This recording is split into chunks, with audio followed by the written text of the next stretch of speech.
விவசாயி ஒருத்தர் விவசாயம் பண்ணி வாழ்ந்து வராரு. ஒரு நாள் அவரோட குதிரை ஒன்று காணாமல் போயிடுது. உடனே எல்லாரும் நீ ரொம்ப துரதிருஷ்டமான நிலையில் இருக்க அப்படின்னு சொல்கிறாங்க.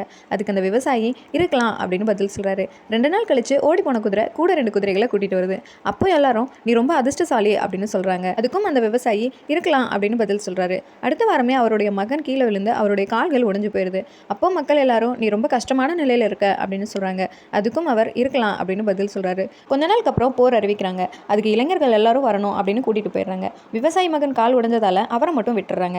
இப்போ எல்லாரும் நீ ரொம்ப அதிர்ஷ்டசாலி அப்படின்னு சொல்கிறாங்க. அதுக்கும் அவர் இருக்கலாம் அப்படின்னு ஒரே பதிலே சொல்கிறாரு. ஏன் அந்த விவசாயி எல்லாத்துக்கும் இருக்கலாம் அப்படின்னு பதில் சொல்கிறாருன்னா, அவர் வாழ்க்கையுடைய இயல்பை புரிஞ்சுக்கிட்டவர். நல்லதோ கெட்டதோ எதுவுமே நிரந்தரம் இல்லை. நாளைன்னு ஒன்று இருக்குது அப்படிங்கிறத எப்பவுமே மறந்துடக்கூடாது.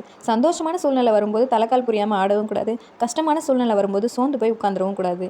யாருக்கு எது வேணால் நடக்கலாம். எதையுமே மைண்டுக்கு கொண்டு போகாமல் விமர்சிக்காமல் இருக்கிறதே நல்லது. கஷ்டமோ நஷ்டமோ நாளைக்கு எல்லாம் மாறிடும் அப்படின்னு யதார்த்தமாக வாழ கற்றுக்கிட்டோம்னாலே வாழ்க்கை அழகானதாக மாறிடும்.